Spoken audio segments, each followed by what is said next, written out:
Assalamualaikum warahmatullahi wabarakatuh. Alhamdulillahirabbil alamin. Bismillahirrahmanirrahim.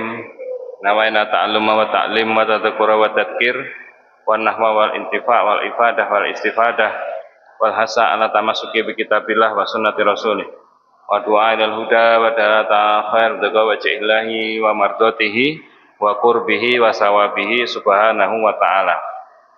May yattaqillaha yaj'al lahu makhraja wa yarzuqhu min haitsu la yahtasib wa may yatawakkal 'ala Allahi fa huwa hasbuh innallaha balighu amrih qad ja'ala likulli syai'in qadara.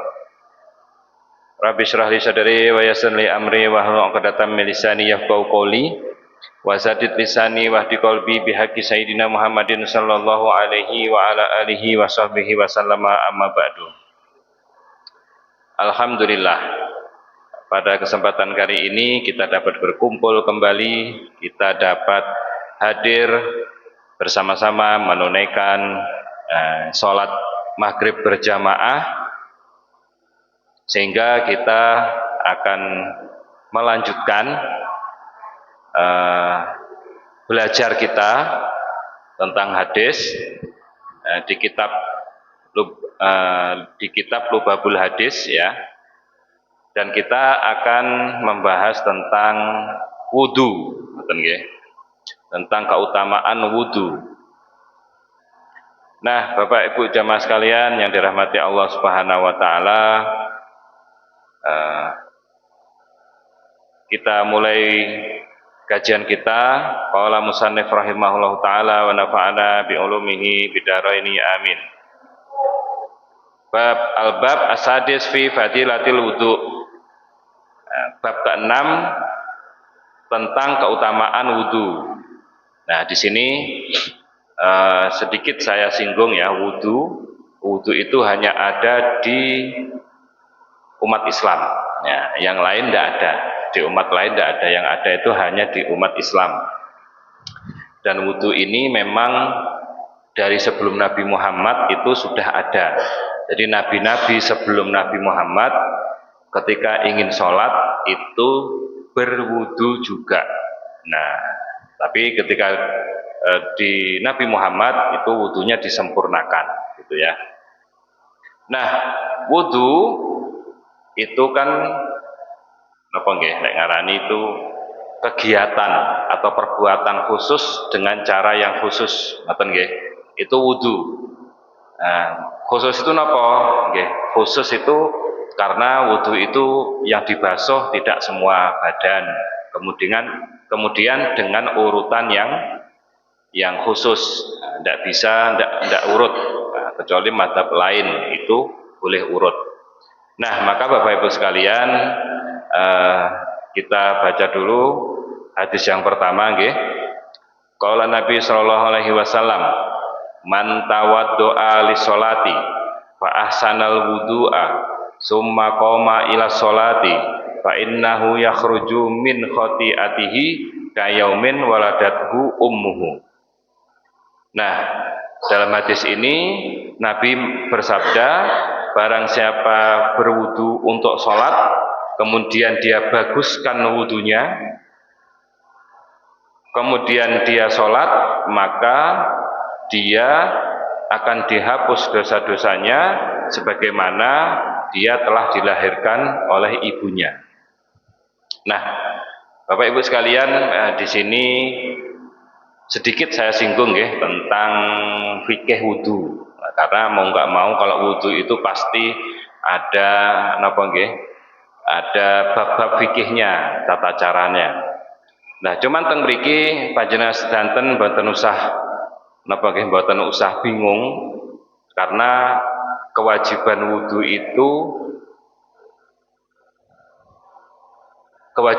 niku cuma 6 nggih. Nah, cuma 6. Yang pertama niat, kemudian membasuh wajah, kemudian membasuh tangan, membasuh rambut, kaki dan tertib. Nah, niku tok. Itu yang wajib dalam wudu. Misal jenengan itu napa nggih? Biasanya kita kan kalau diajari kiai-kiai dulu itu kalau wudu itu harus ada istinsyak. Istinsyak itu kan memasukkan air ke hidung. Terus misalkan hidungnya sakit, mboten usah dipaksa. Nah, karena itu hanya sunnah.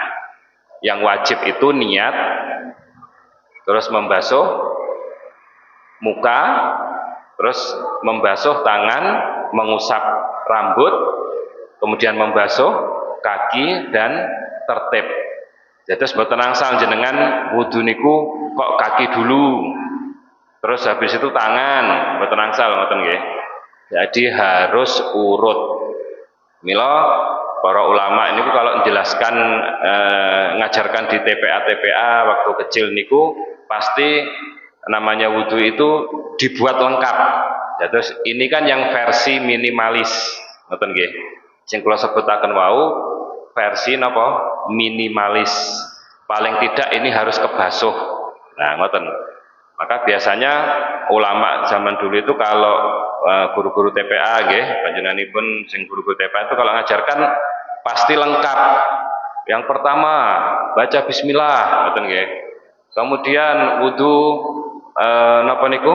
Basuh telapak tangan.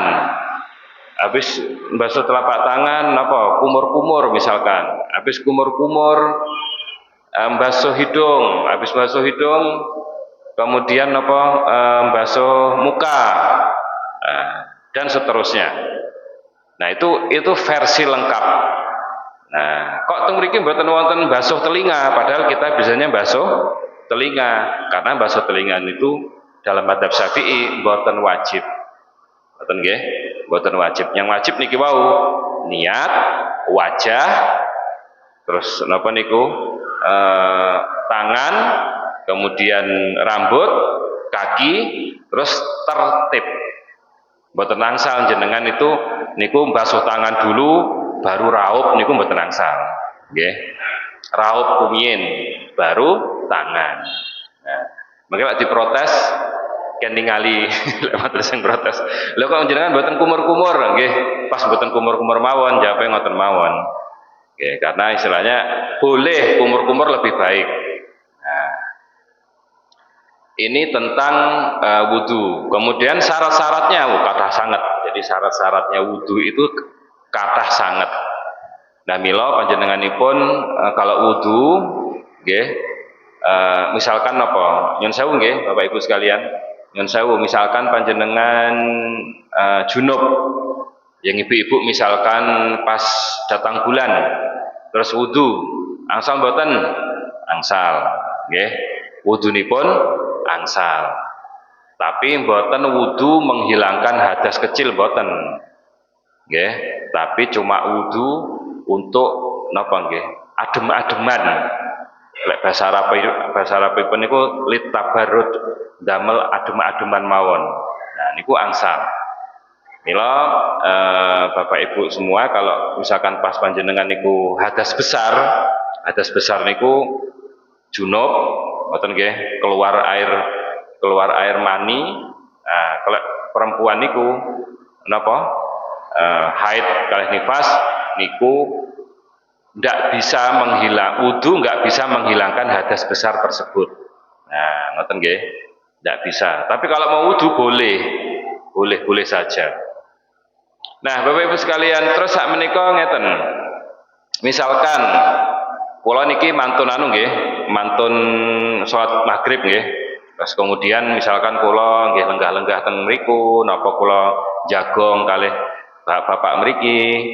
Terus kemudian kula napa ragu. Kula sampun wudu, kula sampun batal napa dereng? Misalkan ngoten nggih. Kula sampun batal napa dereng? Lek panjenengan yakin wau mboten batal, berarti dereng batal. Tadi saya sudah wudu, saya batal atau belum? Nah, berarti dereng batal, masih suci. Karena batalnya belum yakin. Lek panjenengan sebelumnya itu napa misalkan buang air kecil. Nah, terus jenengan ngeten, tadi saya buang air kecil, saya udah wudu atau belum? Nah, berarti dereng. Nah, biasanya ngoten nggih. Nah, niki perlu diperhatikan niki, kadang kita itu napa nggih? Kathah mahasiswa kula niku lek dahar itu nganggepe wudune batal. Dados lek dahar terus guyon niku dianggap wudune batal. Padahal mboten. Yang membatalkan wudu itu cuma sekawan, nggih. Sekawan mawon sing batalkan wudu. Yang pertama, keluarnya sesuatu dari dua lubang bawah niku. Dados jenengan ngidu, jenengan napa? Nyun sewu nggih, misalkan pilek terus keluar ingusnya niku mboten batal. Wudunya mboten batal. Tapi lek panjenengan buang air kecil terus keluar sesuatu dari dubur, nah niku baru batal. Itu baru batal. Nah, niku nggih.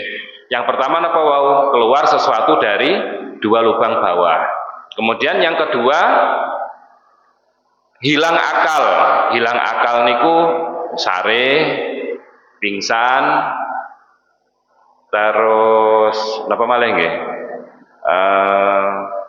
Yen sewu, mabuk, nah hilang akal, batal wudunya. Kecuali panjenengan sare sambil nyon sewu nggih, sambil bokongipun niku nempel.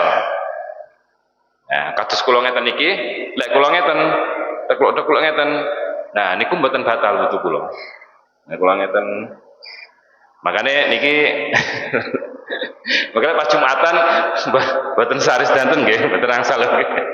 Pas Jumatan sari sedanten terus pas komat nggih baru tangi. Nah niku nggih. Terus kula ngeten iki lenggah ngeten iki terus kok kula tilem niku mboten batal wudune.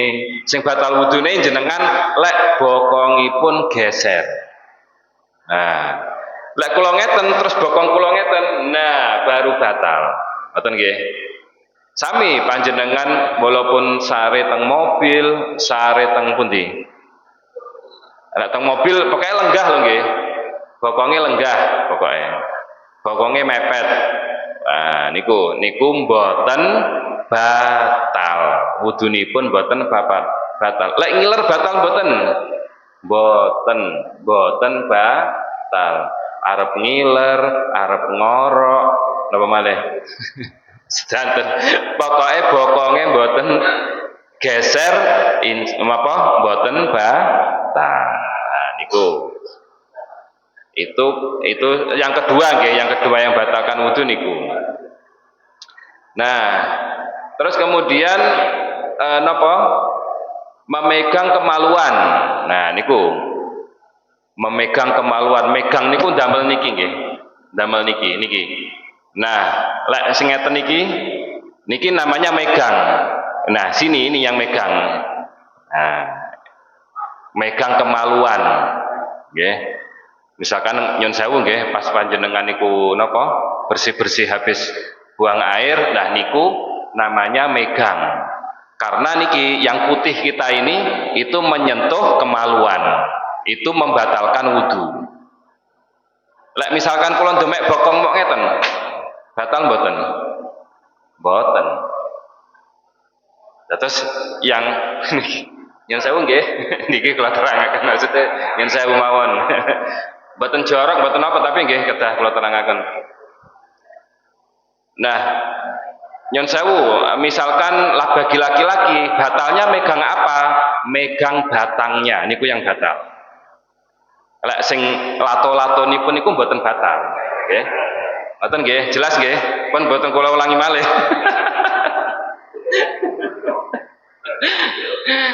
Dados yang bikin batal itu megang batangnya, sanes lato-latonya. Nah, kalau yang perempuan ya yang megang yang itu. Nah, yang dibuat kencing itu, nah itu batal.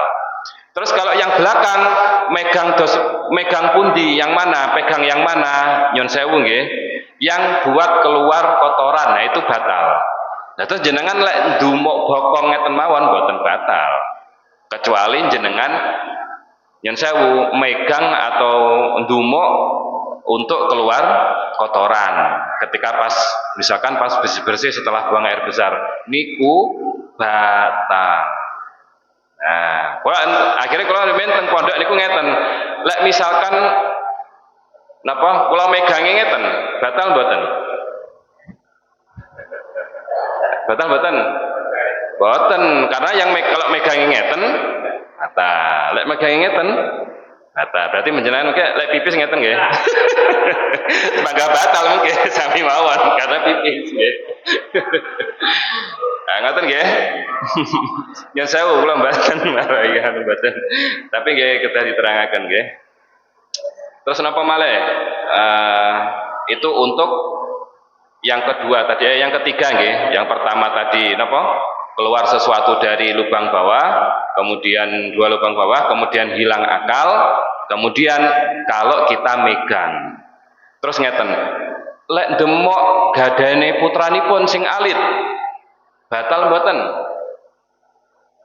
Batal, nggih? Batal. Nah saiki lek megang gadane pitik, batal mboten? Mboten. Karena sing batal niku menungso, Pak. Nah, yang bikin batal itu punyanya manusia. Nah, walaupun ngapunten nggih niki, walaupun terpotong, jenengan megang yang terpotong itu batal. Nah, ngoten nggih. Nah, napa yang bekas sunat, nah niku batal niku nggih. Yang sing diketak pas sunat niku batal. Ngoten nggih. Intinya yang batal itu, yang menyebabkan batal itu adalah punyanya manusia. Kalau punya hewan boten batal. Ngapunten, misalkan jenengan megang kotorannya ayam, batal boten? Boten batal wudune. Panjenengan nyun sewu ngresiki kotorannya, misalkan anak panjenengan sing alit, misalkan pipis karepe dhewe ngoten nggih, terus jenengan ngelapi, wudune batal mboten? Mboten. Sing pipis kan putrane sanes jenengan. Sing pipis kan putune kan sanes jenengan. Kecuali jenengan sing pipis lah niku. Ngoten nggih? Misalkan nyon sewu, misalkan putu napa putrane jenengan mencret, terus jenengan lap, jenengan nggih kena kotorannya, batal mboten? Mboten. Kecuali jenengan pegang punya putune jenengan niku. Nah, ngoten nggih. Nah, niku caranipun napa ngindikasi batal napa mboten. Sampai jenengan misalkan ada kotoran anjing, nggih, kotorane anjing yang napa niku kita harus basuh 7 kali, salah satunya dengan debu atau tanah, niku tidak membatalkan wudu. Ngoten nggih? Tidak membatalkan wudu. Ngerokok membatalkan wudu mboten? Mboten nggih, mboten. Dahar mboten, ngunjuk mboten. Nah, niku nggih Bapak Ibu sekalian. Jadi harus napa diperhatikan niki. Wow, napa ini yang kalau kita memegang napa dua kemaluan bawah. Yeah. Kemudian yang keempat, yang keempat yang membatalkan wudhu itu bersentuhan kulit, bersentuhan kulit yang bukan mahramnya, ngoten nggih. Bersentuhan kulit yang bukan mahramnya, disengaja maupun tidak disengaja. Napa malih? Tidak ada perantara, enggak ada penghalang. Penghalang niku niki kain, kulit mawon nggih. Lek untune ngeten, nah mboten batal. Demok untu ngeten mboten batal. Demok rambut mboten batal. Batalipun lek napa? Kulit. Ngoten nggih. Nah, termasuk siapa nggih? Yang bikin batal niku sinten? Istri. Istri itu dalam madzhab Syafi'i batal nggih. Jenengan sentuhan kalih suami niku batal wudunipun dalam madzhab Syafi'i. Ngoten nggih. Karena napa? Istri itu kalau dalam napa nggih? Dalam kemahroman, dalam sistem mahram niku bukan mahram. Nggih. Mahram itu kan yang haram dinikahi, ngoten nggih. Terus mboten. Mahram niku yang dilarang dinikahi. Lah garwa niku jenengan nikahi napa mboten? Lah jenengan nikahi. Beda nanti pas jenengan masalah perjalanan nggih. Masalah perjalanan, terus napa malih pengobatan. Nah, itu suami adalah mahramnya istri. Misalkan istri mau perjalanan jauh, mahramnya siapa? Suami. Istri mau pengobatan, misalkan dokternya laki-laki dan harus buka aurat, misalkan nggih, istrinya harus buka aurat. Siapa mahramnya? Suaminya atau anaknya yang laki-laki. Nah, jadi dibedakan mahram pernikahan dan mahram misalkan ketika perjalanan, ketika berobat. Nah, beda nggih niku nggih. Jangan dikebiah uyah mboten. Terus panjenengan Bapak Ibu sekalian, kalau dalam mazhab Syafi'i itu istri bukan mahram karena istri panjenengan nikahi. Terus napa niku? Yang lain bertemunya dua kulit nggih. Baik itu dengan syahwat ataupun tidak dengan syahwat. Yang penting kalau sentuhan sentuhan kulit itu batal.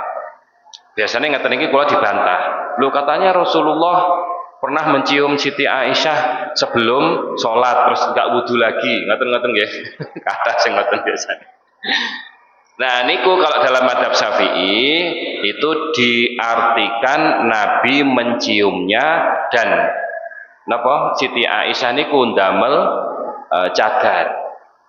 Ngoten nggih, ndamel napa penghalang. Nah, jenengan ngambung bojone enggak sida salat mengke nggih, Pak nggih. Ngoten mawon, enggak sida salat. Bablasen. Nggih, nah niku napa nggih? Niku tentang wudu nggih. Mengke lek panjenenganipun pengen tangkut napa nggih monggo. Niku lanjutaken nggih. Wa qala Nabi sallallahu alaihi wasallam, "Man tawaddoa li sholati wa shalla, kaffarallahu dzunubahu ma bainahu wa baina sholatil ukhra allati taliha." Barang siapa berwudu untuk sholat, kemudian dia sholat, maka Allah akan menghapus dosa-dosanya antara sholat yang satu dengan sholat yang lain. Nah, misalkan jenengan sebelum sholat maghrib wudu, kemudian wudu untuk sholat maghrib, kemudian sholat maghrib, qobliyah maghrib sholat, maghrib sholat, ba'da maghrib sholat malih. Nah, kemudian jenengan sampai sholat lagi, nanti sebelum sholat isya wudu lagi. Nah, maka antara maghrib kalih isya wau dosa-dosa kita akan diampuni. Ngoten nggih. Dosa-dosa kecil niki nggih. Nah, wa qala Rasulullah sallallahu alaihi wasallam, "Man nama ala wudu'in fa adrakahul mautu fi tilkal lailah fa huwa indallahi syahid." Barang siapa yang tidur kemudian dia dalam keadaan wudu. Nah, makanya di sini ulama itu mensunahkan sebelum tidur niku napa? Wudu. Lha lek napa niku sare kalih garwanipun mungkin kan mesti kesentuh ngoten nggih dan segala macam nggih mboten napa-napa, sing penting wudu rumiyin ngoten lho. Nah, ngoten nggih. Niki kan perintah hadisnya ngoten. Barang siapa yang tidur dalam keadaan berwudu lalu kemudian dia meninggal di malam itu, nah, niki masalahnya gandengannya meninggal. Bahwa indallahi syahid, maka dia statusnya itu mati syahid. Ngoten nggih. Mati syahid. Makanya napa mila Nabi itu napa nggih berpesan sebelum tidur itu ya ada berwudu, zikir macam-macam. Bahkan zikirnya sebelum tidur itu lebih panjang daripada zikirnya setelah sholat 5 waktu. Ya, ngoten nggih. Jadi napa? Nabi itu mengajarkan kepada kita sebelum tidur itu malah banyak berzikir, kemudian punya wudu, tidurnya menghadap kanan, seperti orang meninggal dan lain sebagainya. Lah sakniki kan mboten. Kula mawon kadang nggih mboten ngoten lho. Sakderenge turu nggih ngeliat ndelok YouTube sik, ngoten biasane kula niki. Kadang ngoten kesel nyantai-nyantai, mungkin nggih keturun ngoten mawon. Nah, kalau kita mampu untuk berwudu dulu sebelum sare sebelum tidur, maka itu sangat baik sekali. Nah, di sini dilabeli mati syahid.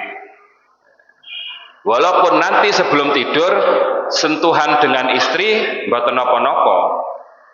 Mboten napa-napa. Ndak apa-apa itu. Berarti batal wudunya, batal tapi tetap syahid nanti. Karena kita memang sengaja wudu kemudian tidur.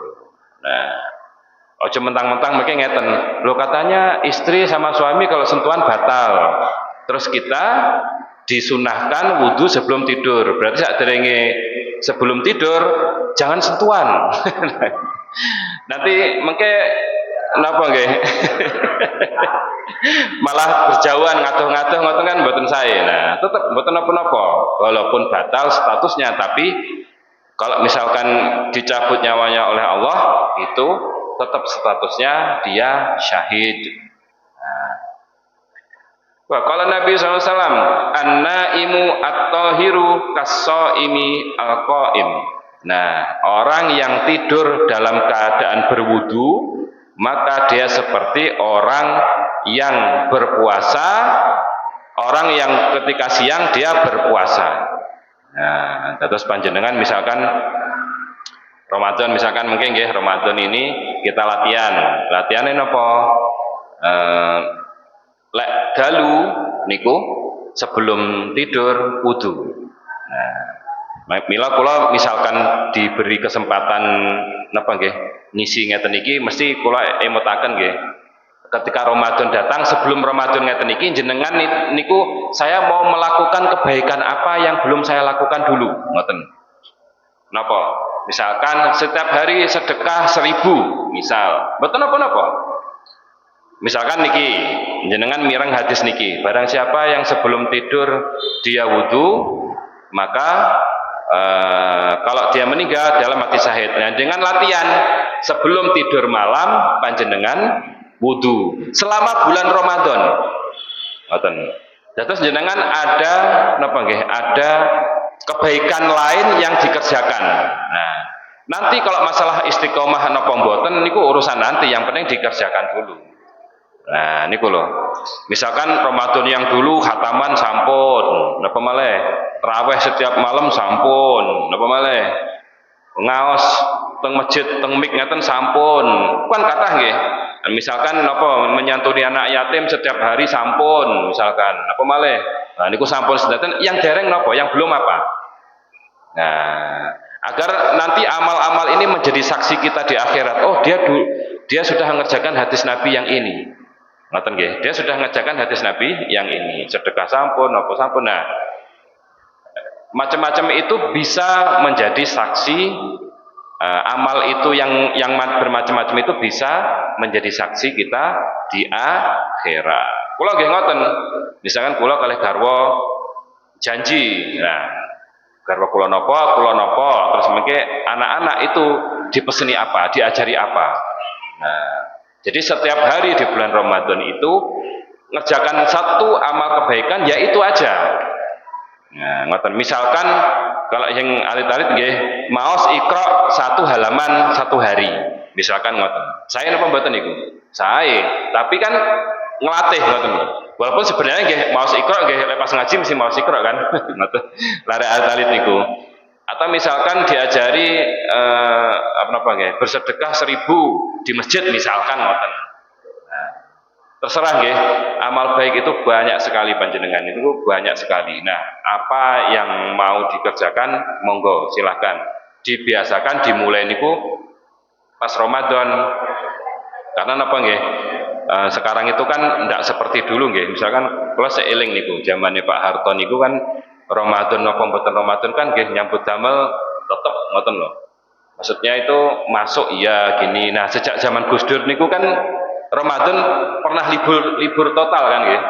Terus guru libur total, fokus ibadah. Nah niku kegawa sampai saat niki. Nah, maka itu napa nggih? Amal kebaikan seperti ini yang lain yang bermacam-macam ini silahkan dikerjakan. Wa qala Nabi sallallahu alaihi wasallam, "Man tawaddoa ala tuhrin, kutiba lahu asyru hasanatin." Barang siapa yang berwudu dalam keadaan suci, maka baginya nanti 10 kebaikan. Panjenengan dereng batal. Terus bibar niki napa? Salat Isya nggih. Panjenengan dereng batal, terus niki salat Isya, panjenengan wudu malih, maka pahalanya itu ditambah 10. Nah, ngoten nggih. Pahalanya ditambah 10. Wa qala Nabi sallallahu alaihi wasallam, la sholata liman la wudu alah wala wudu liman lam yadkurismallahi alaihi. Seseorang tidak sah sholatnya jika dia tidak berwudu. Nah, maksudnya batal dari wudu, terus dia mau sholat harus wudu.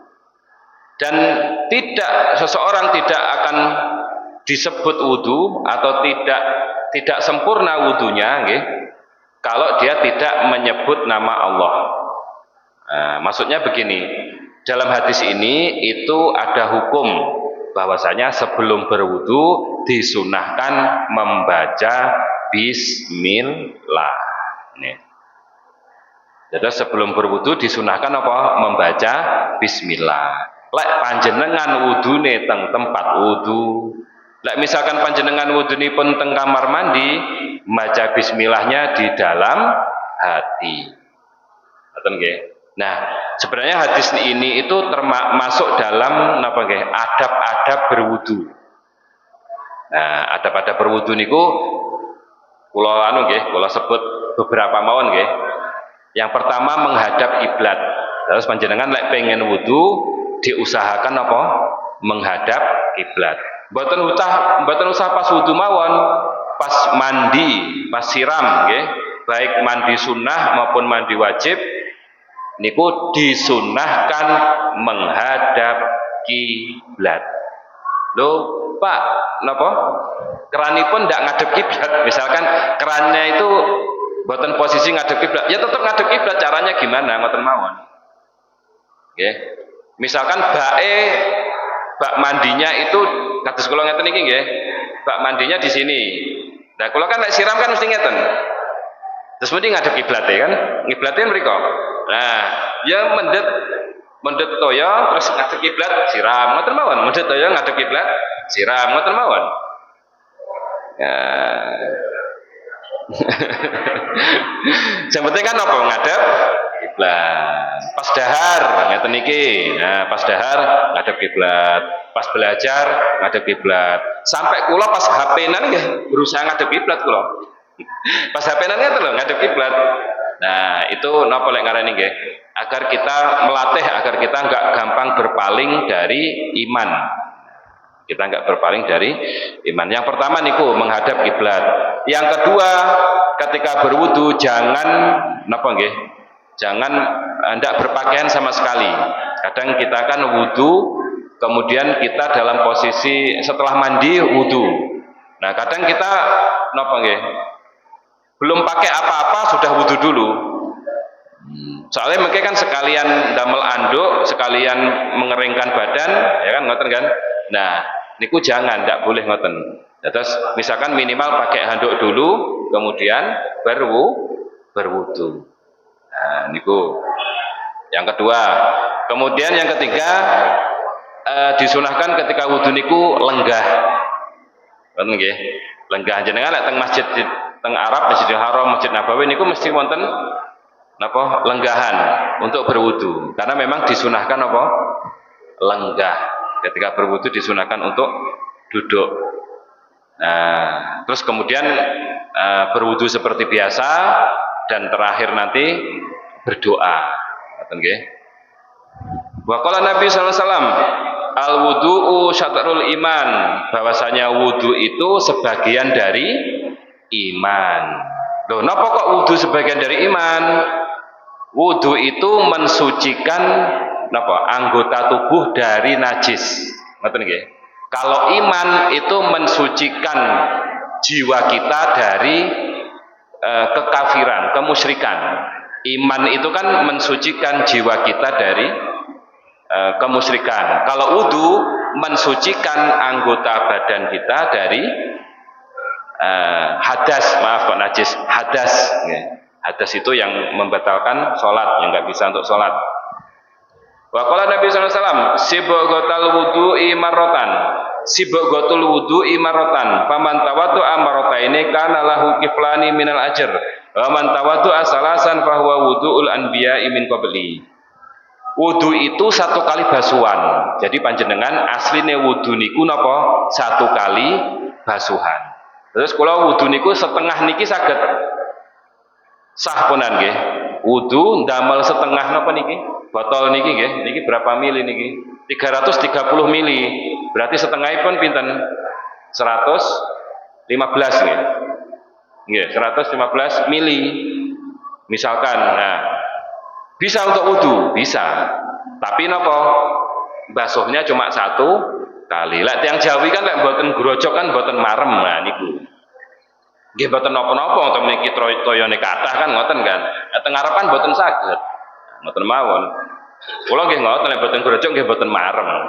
Cuman kan maksud kula untuk sekedar sah itu tidak harus airnya yang banyak mboten. Nah, maka di sini pokok wudu itu kata Nabi, pokok wudu itu satu kali. Barang siapa yang berwudu dua kali, maksudnya berwudu dua kali dibasuh dua kali, maka dia akan mendapatkan dua kali lipat pahala. Dan barang siapa yang berwudu tiga kali, nah kita kan diajari ping pinten, diajari ping tiga kan, nah bahwa wudhu anbiya, maka itu seperti wudunya para nabi sebelum Nabi Muhammad. Nah, berarti nggak hanya pahala, nggak hanya sah pahala, terus seperti Nabi wudunya nabi-nabi sebelumnya. Wa qala Nabi la yaqbalullahu sholata ahadikum idza ahdasa hatta yatawaddo. Nah, bagi orang yang berhadas tidak diterima sholatnya sampai dia berwudu. Dan yang terakhir niki sabda Nabi, al wudu'u alal wudu'i nurun ala nurin. Barang siapa yang berwudu dalam keadaan masih punya wudu, dalam keadaan suci, maka dia seakan-akan itu kebaikan ditumpuk lagi dengan kebaikan, cahaya ditumpuk lagi dengan cahaya. Nah, Bapak Ibu sekalian, inilah dapat saya sampaikan pada kesempatan kali ini. Ini bab wudu. Tadi napa nggih? Sedikit mawon pembahasan tentang fikih. Ini tentang wudu. Semoga apa yang kita sampaikan ini bermanfaat nggih, dan menjadi lebih baik bagi panjenengan sedanten. Bila ada pertanyaan bisa ditanyakan nanti insyaallah. Dan kajian hadis ini saya ambil khusus yang dari kitab Lubabul Hadis, tidak semua hadis yang ada di penjelasannya. Bapak Ibu sekalian, inilah dapat saya sampaikan, semoga bermanfaat, dan usikum wa ya nafsi bittaqullah. Assalamualaikum warahmatullahi wabarakatuh.